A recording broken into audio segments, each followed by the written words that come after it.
Bonjour, ici Mathieu, copywriter et éditeur. Bienvenue sur la chaîne Le Pouvoir des mots. Alors aujourd'hui, je vais partager avec vous un principe très puissant pour relancer les ventes sur un vieux produit ou même sur un nouveau produit que vous avez en stock, prêt à être diffusé sur votre marché à vos clients potentiels.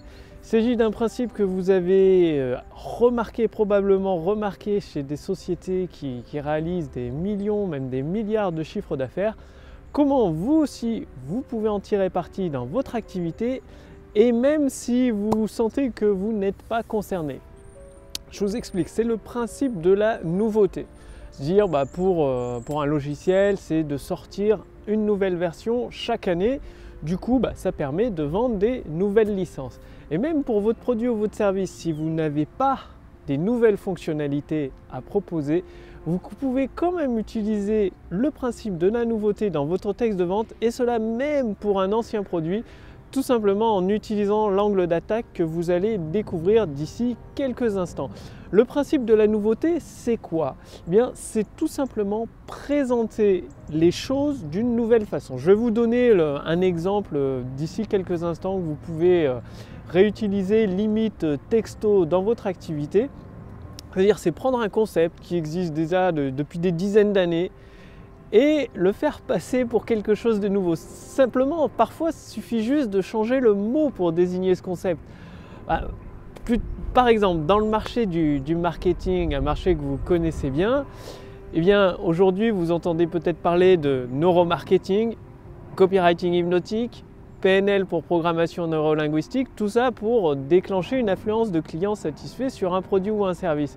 Mais en fait, c'est trois termes différents qui, à peu de choses près, définissent la même chose. La même chose, c'est, entre guillemets, jouer sur la nature humaine avec des interrupteurs émotionnels un petit peu différents, mais ça revient toujours à la base. Jouer sur la nature humaine, sur les émotions, les particularités des humains pour les amener à passer à l'acte d'achat. Et aujourd'hui, le mot à la mode, c'est neuromarketing, mais entre guillemets, il n'y a rien de nouveau sous le soleil. C'est des stratégies qui existent depuis des dizaines et des dizaines d'années, qui ont déjà été découvertes, qui sont juste expliquées d'une façon un petit peu différente, mais les principes de base, c'est toujours les mêmes. C'est-à-dire jouer sur les émotions, le principe de la curiosité, sauf que là, c'est expliqué d'un point de vue peut-être un peu plus scientifique pour le neuromarketing. Après, le copywriting hypnotique, la programmation neurolinguistique aussi, ça joue sur ces mêmes principes de base. Et pourtant, rien qu'en changeant un terme qui désigne la même chose au final, ça permet de relancer les ventes, de relancer l'attrait, de relancer l'intérêt des clients. Et ça cartonne, il n'y a qu'à voir aujourd'hui l'engouement qu'il y a. Il suffit de mettre neuromarketing dans une vidéo et ça, boum, ça attire du monde en expliquant derrière les mêmes principes de base. Donc c'est pour ça, transposez cela à votre activité. Tout simplement, comment vous aussi vous pouvez, même avec un ancien produit, simplement en le renommant, en prenant un terme un peu plus à la mode. Voilà, selon l'époque, les termes changent. À un moment, tout le monde disait le web 2.0. Bon, ça fait 10 ans que c'est les mêmes principes sur le web 2.0. Le principe de communication en direct, d'échange des informations. Enfin bon, ça fait 10 ans, c'est les mêmes principes. C'est juste le terme qui change. Web 2.0, après web.3.0, web.4.0. Bon, c'est le terme qui change. Les fonctionnalités de base, c'est toujours à peu près les mêmes. Bien évidemment, les langages évoluent, les techniques évoluent, mais c'est des principes qui étaient déjà d'ailleurs utilisés il y a 10 ans, quoi. Après, les avancées de la technologie font qu'avec des débits de connexion plus importants, ça permet forcément de faire plus de choses, que ce soit avec un smartphone, qu'il y a 10 ans, sans 3G, c'était plus compliqué. C'est justement uniquement ça. Et dans votre produit, posez-vous la question, quel terme vous pouvez utiliser pour générer cet attrait de nouveauté, même si votre produit utilise des principes de base. Par exemple, si on prend un produit basique comme un presse orange, un presse agrumes, trouvez un nom qui désigne une petite nouvelle fonctionnalité qui en fait une découverte. La nouveauté que vous pouvez utiliser, c'est le principe d'une découverte qui a lieu une fois tous les 10 ans. Par exemple, regardez Apple avec l'iPhone, c'est ce qu'ils font tous les 6 mois à chaque keynote. Ils prennent une petite fonctionnalité et ils en font une découverte, ils la transforment en la découverte du siècle.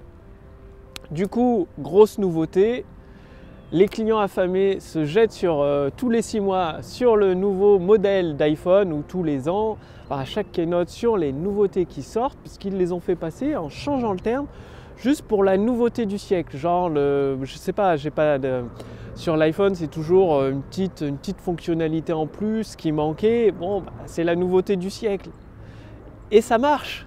C'est ça, il suffit de regarder les résultats de la société Apple, ça fonctionne. Les ventes explosent à chaque fois. Alors pourquoi vous aussi, vous n'en profiteriez pas de ce principe de nouveauté dans votre activité? Il suffit tout simplement, dans votre texte de vente, dans l'introduction, d'annoncer qu'une découverte majeure a été effectuée. Ça arrive qu'une fois tous les 2 ans, qu'une fois tous les 10 ans. Et ensuite, vous enchaînez sur la nouvelle fonctionnalité de votre produit, comme quoi vous avez mis tous vos ingénieurs à la tâche, ils ont travaillé dur pendant plusieurs mois pour concevoir cette nouvelle fonctionnalité. Bien évidemment, il faut que ce soit crédible de point de vue de votre client potentiel. Vous avez même déposé un brevet dessus. C'est facile de déposer un brevet, vous pouvez au moins déposer je perds le mot. En tout cas, je sais qu'en France, c'est possible de déposer un brevet sur le nom d'une marque. Donc vous pouvez créer votre marque comme sorte de nouveauté de cette nouvelle fonctionnalité, une marque qui identifie cette nouvelle fonctionnalité, et vous déposez ce nom de marque, et voilà, ça fait quelque chose d'officiel, reconnu en France, et ça accentue encore la crédibilité de votre nouveauté. Donc même si votre produit ou votre service, vous ne pouvez pas rajouter des nouvelles fonctionnalités tous les 6 mois, faire de la recherche et développement tous les 6 mois pour sortir une nouvelle version, rien ne vous empêche d'utiliser des nouveaux termes, d'utiliser cet angle d'attaque de nouveauté, de prendre une petite fonctionnalité et d'en faire un truc immense, un truc exceptionnel du point de vue de votre client, comme quoi ça va simplifier sa vie. Et il y a des tonnes et des tonnes de produits qui utilisent ça. Par exemple, les nouvelles collections de vêtements.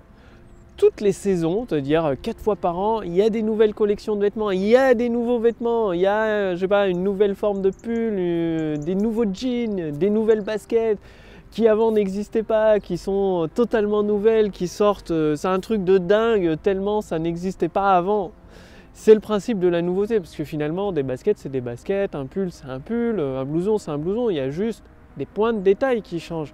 Et c'est sur ce point de détail qu'est accentué la communication envers les clients potentiels. Toujours un petit point de détail qui est grossi comme une pièce de monnaie sur un mur. Il y a des jumelles pour zoomer dessus et votre texte de vente zoome sur cette pièce sur le mur pour montrer à votre client potentiel comme quoi cette nouveauté, c'est quelque chose qui est indispensable pour lui, qu'il faut absolument qu'il l'ait. Et dans tous les marchés, dans les marchés qui cartonnent, c'est ça, les vêtements avec les chaussures, les baskets, les pulls, les blousons, à chaque saison, il y a des nouveautés. C'est simple. Le marché des smartphones, il y a des nouveautés également tous les 6 mois. Le marché de l'automobile, tous les 6 mois, il y a un nouveau modèle, ou tous les ans, un nouveau modèle de voiture, que ce soit des Mégane, des Twingo ou des Peugeot 208, 209, 206, 207, 2008. Voilà.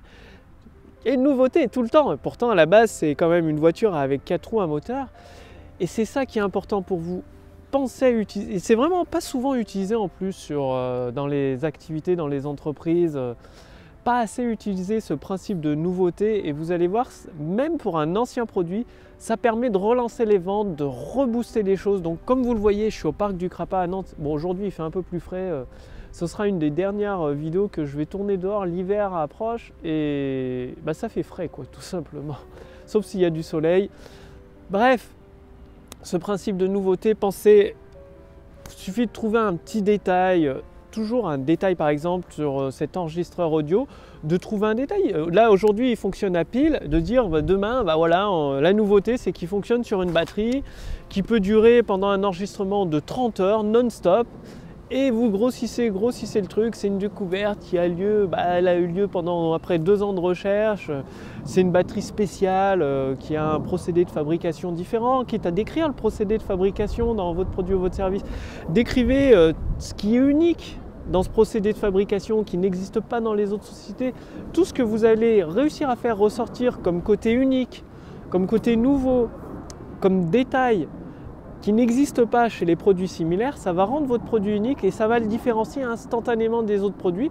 Et forcément, vos clients potentiels, ils vont comparer votre produit aux autres, mais vu que votre produit sera un peu unique, il sera un peu sorti du lot, il deviendra difficilement comparable et ce sera encore plus facile de jouer sur les émotions, d'utiliser le pouvoir des mots pour diffuser votre produit ou votre service. Passez à l'action. Mettez en pratique ce principe de nouveauté justement pour avoir des modèles de texte devant toi là, prêts à l'emploi, comme un modèle d'introduction avec ce principe de nouveauté qui attire directement l'attention, l'intérêt de vos clients potentiels pour les amener ensuite dans un nouveau monde, dans le monde que vous créez avec le pouvoir des mots, avec votre texte de vente, que ce soit en vidéo, dans une conférence en ligne, dans des séquences email. Utilisez le pouvoir des mots, utilisez le copywriting et je vous invite pour ça à rejoindre le cercle privé des créateurs de prospérité. Le lien est sous cette vidéo ou au-dessus de cette vidéo, il suffit de simplement cliquer dessus, de renseigner votre prénom, votre adresse mail et vous allez recevoir chaque semaine gratuitement la formation Autoroute du succès avec des ressources exclusives qui vont donc par mail avec un épisode plusieurs fois par semaine qui va vous permettre d'assembler tous ces éléments pour construire votre autoroute du succès, c'est-à-dire pour accéder à vos idées en or que vous avez déjà en vous. Vous aurez des modèles de texte pour vous guider. Pour mettre en forme ces idées en or en fonction de votre produit, de votre marché, de l'état de vos clients potentiels, de la taille de votre marché, tout ça pour créer des textes de vente, des vidéos de vente, des conférences en ligne, des séquences email, vous allez pouvoir amener de plus en plus de personnes intéressées sur ces textes de vente, ces vidéos, pour les transformer en clients satisfaits, ce qui va vous permettre une amélioration instantanée de votre chiffre d'affaires. Bien évidemment, ça passe par l'action. L'avantage d'être dans le cercle privé des créateurs de prospérité, c'est que vous accédez à des ressources exclusives qui ont déjà fait leurs preuves dans différents marchés. Je partage avec vous mon expérience finalement pour vous permettre de mettre à profit le pouvoir des mots avec des principes basiques, de base, qui ont déjà fait leurs preuves pendant des dizaines d'années, qui ont déjà généré des millions d'euros avant moi même, avant ma naissance. Des principes qui fonctionnent pour amener une entreprise, pour vous amener vous à créer de la prospérité pour vous-même, pour vos proches, toutes les personnes qui vous entourent et des clients satisfaits. Bref, aujourd'hui, je vous invite à devenir un créateur de prospérité. L'adhésion est entièrement gratuite pour l'instant. Cliquez sur le lien dans la description sous cette vidéo ou sur le lien dans le statut Facebook. Renseignez bien votre prénom, votre adresse mail, vous recevrez la confirmation de votre adhésion à votre adresse mail, la formation entièrement gratuite Autoroute du succès qui s'étale sur plusieurs semaines pour vous permettre de mettre en place cette progression instantanée de votre chiffre d'affaires. Donc sur plusieurs semaines, vous allez recevoir cette formation directement à votre boîte mail, Autoroute du succès, et ainsi obtenir des résultats concrets dans votre activité. Bref, je vous accueille à l'intérieur du cercle privé des créateurs de prospérité d'ici les 10 prochaines minutes. Je vous remercie pour avoir suivi cette vidéo entièrement. Passez à l'action et je vous retrouve dès demain pour la prochaine vidéo sur la chaîne Le Pouvoir des Mots. Salut!